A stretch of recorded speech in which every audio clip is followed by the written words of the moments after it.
where did all our money go? Between mortgages and car payments and credit cards and anything else these corporate stooges can think of to finance, like burritos, you can now finance your burrito. Who wants to do that? Everything seems to be borrow this, get a loan for that. Where did this all start? A whopping 90% of all transactions today involve debt. From your credit card swipe to entire countries borrowing billions, the world runs on IOU. This whole debt thing isn't some newfangled invention. Oh no, it's been around for a very long time. Way back around 3000 BCE in ancient Mesopotamia, folks weren't just swapping goats for grain. They were lending seeds to farmers who'd promise a chunk of their future harvest in return. Think of it as the original buy now, pay later scheme. But if that harvest failed, you could literally lose your family members to temporary slavery, much like buy now, pay later schemes now, only we call it a low credit score. So basically the same thing. Thankfully, Hammurabi, a Mesopotamian king, not Harambe, the gorilla, whose life was tragically cut short at the Cincinnati Zoo, let me tell you, that was a confusing research rabbit hole for a while. Hammurabi stepped in around 1762 BCE with his famous code. He set maximum interest rates, like 33% for grain and silver, because apparently even back then people paid huge interest rates for payday loans, and even wiped out debts if natural disasters hit. Talk about a clean slate. And he wasn't the only one. Ancient Egyptian pharaohs like Ramses III and Bacchus also periodically canceled debts to keep their peasants happy and productive. Because let's be honest, an angry, debt-ridden peasant makes for a pretty bad pyramid builder. It was the original pyramid scheme. Fast forward to ancient Greece, where small farmers found themselves drowning in debt, forced to hand over a sixth of their harvest to creditors. Some even had to sell themselves or their families into slavery. Again, debt and slavery go together like peas and carrots, only in an evil way. So, evil peas and evil carrots. This led to some serious social unrest. But then came Solon, around 594 BCE, and he said enough. He famously canceled all outstanding debts, freed the enslaved debtors, and even banned using personal freedom as collateral in the future. Boom! No more debt-induced slavery for Athenians. Over in Rome, things were a bit more formal with their 12 tables of law. You could be seized and bound for 60 days if you didn't pay up, which seems like it would make it hard to pay. And while full-blown slavery was eventually abolished for Roman citizens, chronic debt still led to crisis, sometimes requiring the government to restructure a quarter of all existing debts. Turns out, ancient Romans were just as bad at managing money as some of us today. Then came the medieval era, and things got complicated. The church, inspired by religious texts, pretty much said no interest ever, but because people still needed money for trade and stuff, clever workarounds emerged. Late payment fees that everyone knew were just disguised interest. The Knights Templar actually created an international banking system. You could deposit money in one place and withdraw it elsewhere using a letter of credit, which was basically a medieval check. And then the Italians, particularly the Medici family in Florence, really kicked things off. They pioneered double entry accounting, shout out to our previous video on digital money, we cover that in digital money, and lent out way more money than they actually had in deposits, known as fractional reserve banking, which never led to any problems at all. They even lent money to the Pope, taking gold and art as collateral, because even the Pope needs a loan sometimes, apparently. As we rolled into the modern era, debt exploded. The Industrial Revolution brought about consumer culture, and suddenly department stores were letting you buy stuff on credit. But in 19th century America, borrowing for luxuries was a big no-no. Credit was for productive uses, like getting a better fence or a bigger barn. Only the super rich got to buy fancy hats on credit. Then in the 20th century, the credit card arrived. First, the Diners Club card in 1950, then American Express, and finally, Bank of America's Bank AmeriCard, which is now Visa, which let you revolve your balance, meaning you didn't have to pay it all back at once, but you were in debt for the rest of your life for that burrito you bought that one time. So from ancient seeds to plastic cards, debt has been with us every step of the way, shaping societies, fueling revolutions, and building and collapsing empires. But here's the question, is all this debt actually good for civilization as a whole? But first, a word from our sponsor. The sponsor for this video is us. Echoplex Media is our corporate overlord. This channel is only one of many shows under the Echoplex Media banner. You can find out about all our other shows at echoplexmedia.com.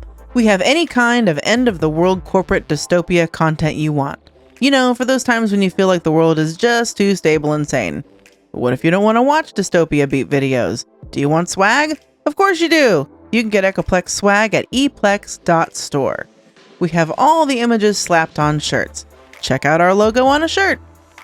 Or you can get a tinfoil hat. That's a regular hat with the word tinfoil embroidered on it. Always popular. You can use the promo code MONEYPOWER to get 15% off any order.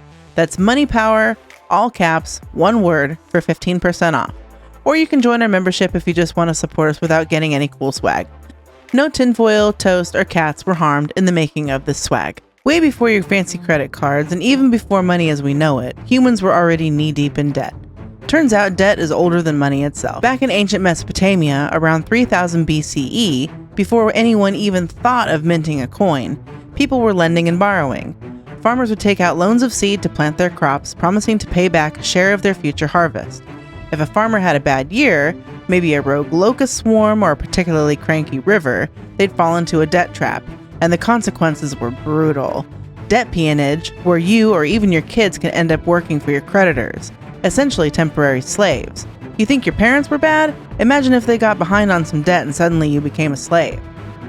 Enter Hammurabi, a king, again not the gorilla, who around 1762 BCE came up with his famous code, which, among other things, set limits on interest rates and canceled debts if natural disasters struck. It was basically a debt reset button for the entire kingdom. And can we get some of that debt cancellation now? You know, this wasn't a one-off thing. Egyptian pharaohs like Ramses III and IV, and later Bocharus, also had this tradition of royal debt cancellations. Why? Simple. They needed a happy, productive peasantry to grow food and, not revolt, and a debt-ridden populace is an angry populace. So these clean slate edicts weren't just acts of kindness, they were pragmatic political moves to keep the peace and ensure the state could actually function. That's something we should probably learn from for today. It turns out debt crisis and government intervention are as old as civilization itself. Though to be fair, in Egypt, even if the law said you could seize people for debt, they often just slapped you with a bigger fine, because managing actual debt slaves was apparently expensive and troublesome, but slapping someone with a fine who already cannot pay off their debts seems counterproductive. It's something like one of our modern banks would do. See overdraft fees. Farmers in ancient Athens, who were already struggling with tiny plots of land, often borrowed from rich elites. If they couldn't pay, they became hectomoiroi, basically serfs who had to give a sixth of their harvest to their creditors, and if things got really bad, they, along with their families, could be sold into slavery. There's that debt and slavery link again. Then Solon, around 594 BCE, reforms debt laws. These reforms were known as seisachtheia. He canceled all outstanding debts, freed all enslaved debtors, even the ones sold overseas, and, most importantly, outlawed using personal freedom as collateral ever again. It was a fundamental shift, saying that human liberty was sacred and couldn't be pawned off for a few drachmas, and debtors were never enslaved again, right? Meanwhile, in Rome, things were also getting heated between the patricians, the rich folks, and the plebeians, everyone else. This led to the creation of the 12 Tables of Law around 450 BCE. These laws were basically Rome's first public rule book, designed to stop the patricians from just making up laws as they went along to screw over the plebeians. Seems familiar. These tables even outlined how to deal with debtors. After 30 days of non-payment, a creditor could seize a debtor, bind them, and keep them for 60 days while trying to work things out. This could lead to something called nexum, a form of debt bondage where you lost your freedom but kept your citizen status.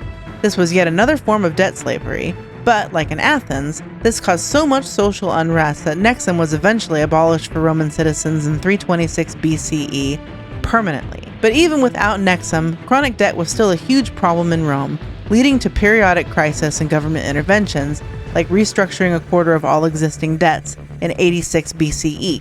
It seems like debt always gets out of control at some point, and the government needs to step in before the whole thing implodes. Famous philosophers like Aristotle thought lending money for profit was unnatural, while others like Kant thought paying for your debts was a moral duty. But I just can't. Sorry.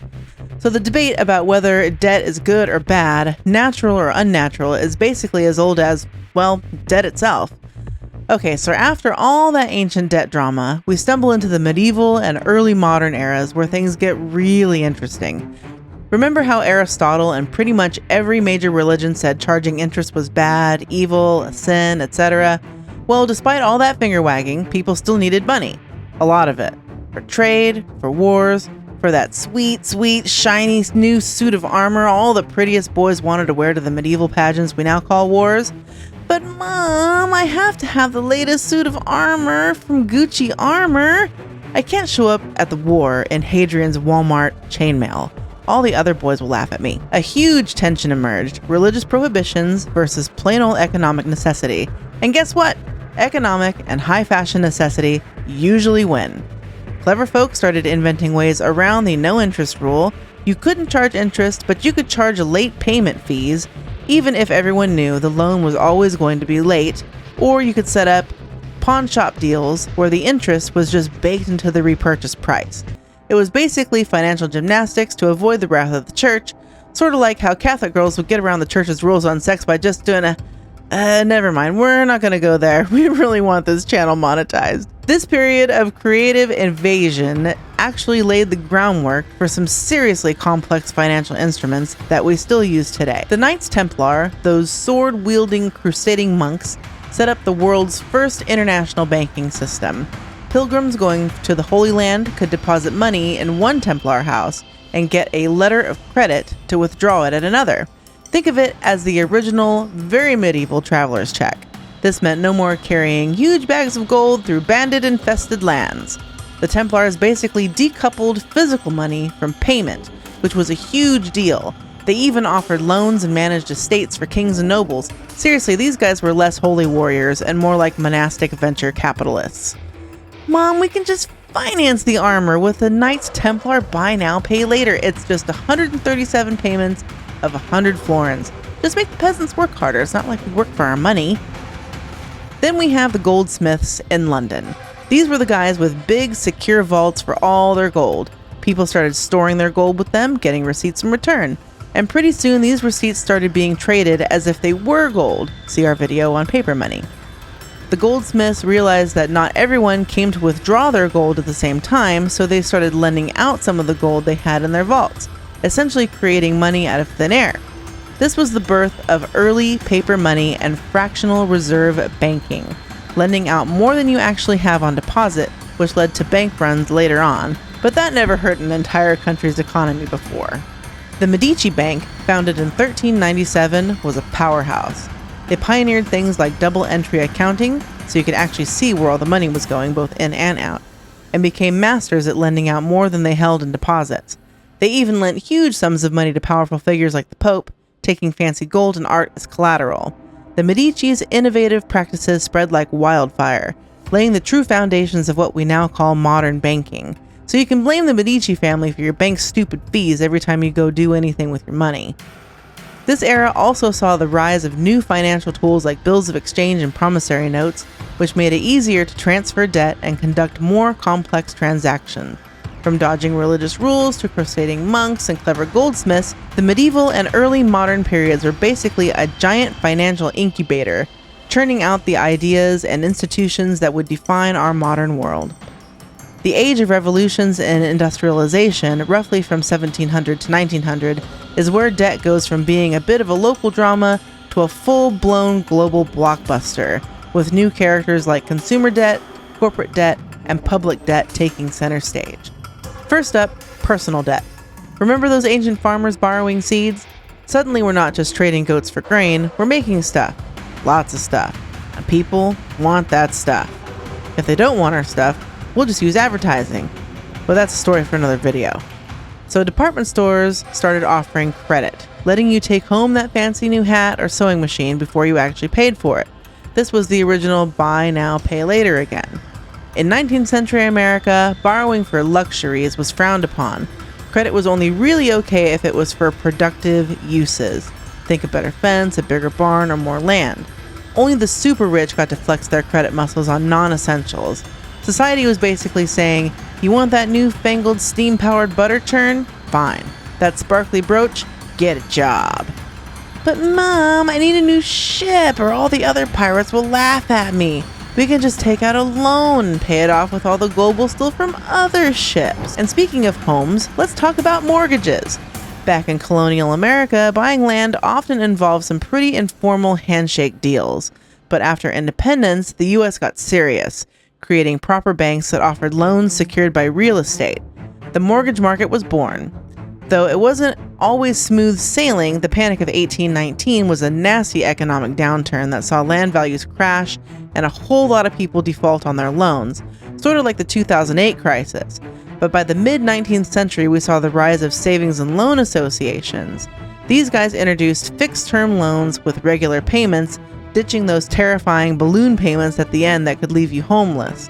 This made home ownership way more accessible to the average Joe, turning the American dream into something you could actually finance. That was nice while it lasted, right? Too bad nobody can afford a house anymore. Next, we enter the world of corporate debt, and this is where things get big. The earliest known bonds popped up in Venice around the 1100s, usually to fund wars, because, wars are expensive. But the real game changer was in the 17th century when the Bank of England started issuing government bonds. This was huge. It basically laid the foundation for modern debt capital markets. Bonds became the go-to way to finance the massive projects of the Industrial Revolution, like canals and railroads. If you want to build thousands of miles of railroad tracks across a continent, you need a lot of cash, and bonds are how you got it. But Mom, why can't we issue bonds? The Bank of England is doing it, and if I can't issue bonds to buy a choo-choo train, all the other boys are gonna laugh at me. Railroad companies were the first major private sector issuers, quickly followed by industrial giants like U.S. Steel and Standard Oil. And powerful investment banks like J.P. Morgan were right there to help them sell those bonds. By World War I, corporations were issuing over half of all outstanding bonds in America, showing just how vital this market was for fueling America's booming industries. London, meanwhile, became the global financial capital, with banking dynasties like the Rothschilds, those lizard people secretly running the world, underwriting bonds across borders, linking nations in a web of financial obligations. And finally, we have public debt, which became absolutely central to building nations and fighting wars. The U.S. national debt, for example, actually started with the American Revolutionary War. All those pesky fighting costs meant the fledgling government was issuing IOUs and printing money, leading to a phrase that still echoes today, not worth a continental. Okay, maybe no one has heard of that phrase today, but it was a thing back in the day. It referred to the value of the continental dollar, which quickly lost value after the Revolutionary War. Alexander Hamilton, the first Secretary of the Treasury, and more importantly, recent star of Broadway, was a huge fan of a reasonable amount of debt, believing it would help establish the new nation's financial credibility. Smart guy. By 1791, the federal government owed about $75 million. Fast forward to the Civil War, and that number exploded from $65 million in 1860 to nearly $3 billion by 1865. Such simpler times. Now the U.S. debt increases by more than that every day. But it wasn't just for wars. Governments also used public debt to fund useful things like education and massive infrastructure projects, canals, ports, water systems. Essentially, public debt became the bedrock of modern states, allowing them to spend big and build big. And here's the kicker. As government bonds became seen as super safe investments, they could be used as collateral for private loans, creating a beautiful symbiotic relationship where public debt actually helped private markets flourish. But Mom, I have to have new canals, ports, water systems, and other water-related infrastructure, or all the other governments will laugh at me. Let's talk about the absolute explosion of consumer credit. While some shops offered rudimentary credit way back, the real game changer was the modern credit card. Before 1950, credit cards were basically just little metal tokens issued by individual stores. So, credit coins? You could buy from them on credit, and that was it. Pretty limited. But then, in 1950, Diners Club burst on the scene, letting you use one card at multiple restaurants and pay your bill later. Do people even go out to eat anymore? American Express followed in 58, and then Bank of America launched the Bank AmeriCard, which you now know as Visa, in the same year. This was the big one because it was the first card that let you revolve a balance, meaning you didn't have to pay it all back at once. Pure genius or pure evil, depending on your credit card balance and your ability to manage debt. Then came MasterCard in 66, a bunch of banks teaming up to compete. Soon, magnetic stripes and EMV chips, those little chips in credit cards now that make them safer-ish to use, and credit reporting agencies popped up to judge your financial self-worth. The government even got involved with the Truth in Lending Act in 1968, trying to protect you from predatory lenders. And finally, the weirdest new kid on the block, the datafication of consumer credit. Lenders are now using your personal data and fancy machine learning algorithms to decide if you get a loan. On one hand, it's creepy and raises concerns about privacy and algorithmic bias. Could it discriminate against certain groups? Yes, it can. Is it discriminating against certain groups right now? We don't know. On the other hand, it could help people who don't have much credit history get to access to loans, promoting financial inclusion. Regulators are currently facing the Goldilocks challenge, trying to find that just right balance between creepy and helpful. The 20th and 21st centuries have been a wild ride for debt. It's bigger, more complex, and more interconnected than ever, driving both massive growth and massive crisis. Debt isn't just about numbers, it's always had this weird, complicated, often moral side. Have you ever felt a pang of guilt about owing someone money or judged someone for being in debt? That's because across different cultures, debt carries a huge amount of moral baggage. In some places, being in debt is seen as a sign of bad discipline, poor choices, or just being generally irresponsible. It's like your credit score isn't just a number, it's a reflection of your soul. In other cultures, especially those that are more community-focused, debt can actually be seen as a good thing. Maybe it's a way to support your family, achieve big financial goals together, or even show solidarity within your community. The idea that self-worth is tied to net worth isn't universal. The fact we went from all interest is evil to interest is necessary for economic opportunity shows just how much our moral compass for debt can swing depending on the times and the economy and how high the interest rate is you're paying right now. Why should we pay our debts at all? I mean, besides the obvious legal stuff, why does it feel like a duty? Philosophers like Immanuel Kant, the guy who loved rules, called debt repayment a categorical imperative, basically a moral obligation you just have to do. But I just can't. Yes, we are repeating that joke, as any English speaker is required to make that joke whenever Immanuel Kant is mentioned. David Hume, another brainy dude, argued that keeping promises, including paying debts, is just mutually beneficial for everyone in a market society. To whom it may concern, if we all ditch our debts, the whole system collapses. Thanks, Hume, for keeping us honest. However, it's not always black and white. Some philosophers actually argue that the duty to repay isn't absolute. What if the debt was taken out by a corrupt official who just blew it on lavish parties or tax cuts for the rich or in a huge military buildup during peacetime? What if you genuinely can't pay due to some unforeseen disaster like, a global pandemic or a rogue meteor? What if the lender was totally shady, just trying to trap you and take over your life or enslave you? Suddenly, that moral duty feels a bit squishy, don't it? It highlights that debt itself is often kind of blurry, mixing up what you owe morally with what you borrowed financially. Here's a really dark thought. Debt has historically been a tool of power and violence. Anthropologists have found deep connections between debt, slavery, and organized violence. Ancient civilizations sometimes used what's called a military coinage slave complex. Basically, currency, military might, and debt-induced slavery all work together to extract wealth and control populations, arguably something that's still happening today. Sometimes the morality of debt can be so strong that it overrides everything else. Even when we see how international financial policies cause immense suffering in poorer countries, the idea that one has to pay one's debts often prevails, making otherwise unacceptable outcomes seem justifiable. It's a harsh truth that this moral imperative can sometimes mask a lot of injustice. We've journeyed through a millennia of IOUs, from ancient Mesopotamia to your latest credit card statement. So what have we learned from this long, often chaotic history of debt? First, and perhaps most importantly, debt is ancient. It wasn't some clever invention by modern bankers. It's been woven into the fabric of human society since before money, before barter, before pretty much everything. It's fundamental. Second, there is a definite cyclical pattern here. Debt builds up, social tensions flare, crisis hits, and then the state steps in to clean up the mess. Think about it. Those royal debt cancellations in ancient Mesopotamia and Egypt, Solon's radical reforms in Athens, Rome ditching debt slavery. They all highlight a pragmatic truth. If too many people are drowning in debt, things get unstable and no ruler wants a revolution on their hands. So mitigating debt crisis isn't just nice, it's often essential for the state to survive. We're looking at you, Mr. President, maybe a little debt cancellation.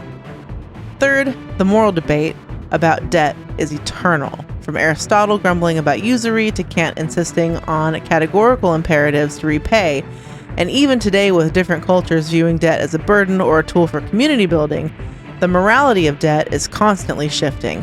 It is not a fixed star, it is a fluid concept, adapting to our economic realities and societal values. That's why debt still sparks so much heated debate. We're constantly arguing about where to draw those ethical lines. Debt has always co-evolved with everything else. It's not just a financial tool, it's fundamentally linked to the rise of financial institutions like those warrior monk bankers, the Knights Templar, or the Medici family, to the creation of legal systems, hello, Code of Hammurabi and 12 Tables, and even to the very formation of states themselves, from powering massive infrastructure projects like railroads to financing devastating wars. Debt has been an absolutely indispensable engine.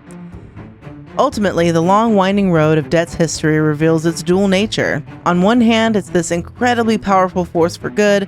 It finances innovation, kickstarts investment, and fuels economic development, helping societies grow and prosper. But on the other hand, it's also got a dark side.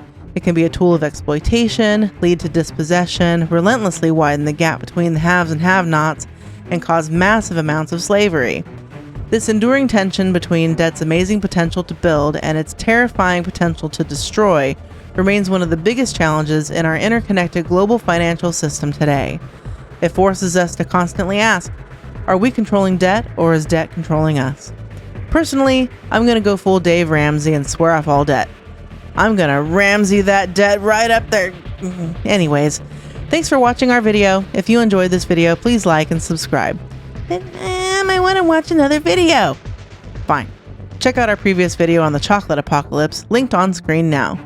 Will we ever be able to afford chocolate again?